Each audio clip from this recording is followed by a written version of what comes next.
Galvoji, kad investuoti gali tik tie, kurie turi tūkstančius? Netiesa, pradėti gali net su 50 eurų ir skirtumas po kelių metų gali būti šokiruojantis.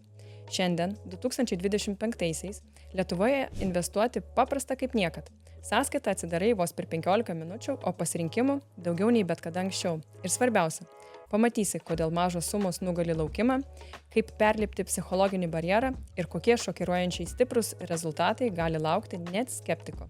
Aš Auksė. Kai pradėjau domėtis investavimu, neturėjau jokios patirties ir jaučiausi visiškai pasiklydusi. Pasirinkimų buvo begalės. Akcijos, fondai, kripto, platformos, vieną dieną forumai, kitą video. Ir kuo daugiau gilinausi, tuo labiau pasimesdavau. Ar tau pažįstama? Galiausiai supratau, kad reikia sustoti ir pradėti nuo paprastų, mažų žingsnių. Pirmiausia, atradau Financial Lithuanians trijulę. Jie padėjo pamatyti, kad pradėti galima net be didelių sumų.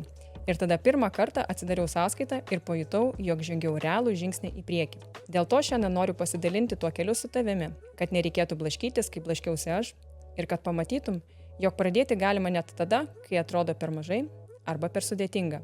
Bet pažiūrėkime realiai. Vidutinė alga Lietuvoje į rankas yra apie 1400 eurų. O keli procentai nuo jos dažniausiai dingsta tarp kasdienybės smulkmenų, kavos puodelių, prenumeratų, impulsyvių pirkinių. O jei tos pinigus nukreipi į investavimą, viskas pasikeičia. Tie keli procentai tampa pirmu kapitalo grūdu. Ir su laiku jie gali išaugti į medį. Jis duoda vaisius metų metais, pasyvias pajamas ir finansinį saugumą. Bet čia yra esmė. Investavime svarbiausia ne suma, o reguliarumas. Įsivaizduok, kas mėnesį atidedi nedidelę sumą. Po metų tai jau keli šimtai eurų. Tiek, kiek kainuoja savaitę atostogų. O po kelių metų prisideda ne tik tavo įnašai, bet ir jų uždirbtos palūkanos. Kapitalas pradeda augti pats. Štai kodėl reguliarumas laimi prieš bet kokią vienkartinę didesnę įmoką. Bet ką daryti, jei tavo alga kas mėnesį svyruoja? Pradėti ar laukti? Svarbiausia išlikti nuosekliam. Net jei suma kiekvieną mėnesį kita, tai kelia klausimą. Ar iš tiesų tave stabdo pinigai, ar visgi galva? Dažniausiai kliūtis slypi ne piniguose, o tavo galvoje. Atrodo, jei neturi didesnių sumų, neverta pradėti. Bet svarbiausias yra pats pirmas žingsnis. Jis išjudina mąstymą ir parodo, kad pinigai gali pradėti dirbti tau, o ne tik tu jiems. Ir būtent čia įvyko lūžis. Pajamos nebėra vien atlyginimas, o tavo sprendimai pradeda kurti papildomą vertę. Bet tada išlenda kita problema – laiko spąstai. Atidėliojimas atrodo nekaltas. Pradėsiu kitąmet, kai bus daugiau. Tačiau kiekvieni praleisti metai kainuoja tūkstančius, nes prarandi svarbiausią investavimo sąjungininką – laiką. Kai šį barjerą perlipi, kyla klausimas – nuo ko pradėti praktiškai? Atsakymas paprastesnis nei galvoju. Pradžioje daug kas pasimeta. Atrodo, kad pasirinkimai yra per daug. Akcijos, kriptovaliutos, įvairios platformos.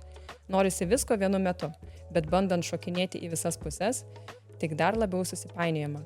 Pirmas žingsnis – atsidaryti sąskaitą pas licencijuotą brokerį. Tai trunka apie 15 minučių, bet būtent tada pajunti, nuo idėjų pereini prie veiksmo. Jei norėtum atskiro video, kur detaliai parodau, kaip tokia sąskaita atidaroma žingsnis po žingsnio, parašyk komentaruose. Kitas svarbus dalykas – pasirinkti aiškią ir paprastą priemonę pačioj pradžioj. Tarkim, aš vietoj to, kad rinkčiausi kiekvieną akciją atskirai, atradau fondą, kuris pats apima šimtus didžiausių pasaulio įmonių. Tas fondas veikia kaip krepšelis, rizika išskaidoma, o tu gauni stabilų pagrindą, nuo kurio gali statyti savo portfelį. Vėliau, kai jau turėjau šį pamatą, įtraukiau pavienes akcijas ir kitas priemonės kaip priedą prie pagrindinio krepšelio. Dar vėliau atsirado ir vadinamos P2P, angliškai peer-to-peer, skolinimosi platformos. Jos man nėra azarto priemonė, veikiau stabilesnis elementas portfelyje, nes nekinta kartu su akcijų rinka ir tampa buferiu, mažinančiu bendrą svyravimą. Ir svarbu pabrėžti, tai nėra patarimas, tik pasidalinimas patirtimi. Kiekvienas turime atsakingai įvertinti savo situaciją ir priimti edukuotą sprendimą, kuris kelias mums tinka. Taigi, pradėti galima labai paprastai, nuo vieno fondo, kuris apima šimtus didžiausių įmonių ir veikia kaip krepšelis. Toks sprendimas man buvo pirmas aiškus pagrindas. Bet ar vieno fondo pakanka, kad tavo portfelis būtų tvirtas?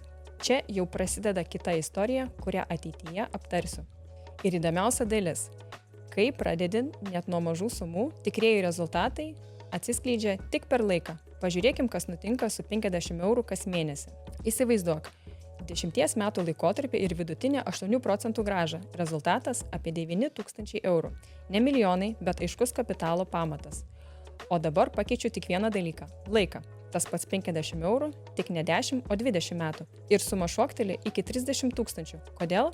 Nes laikas tavo didžiausias sąjungininkas. Bet pažiūrėkime, kas nutinka, jei grąža kuklesnė. Tarkim, 6% ir turime apie 23 tūkstančius. Tai vis tiek dvigubai daugiau, nei pats įneši per tą laiką.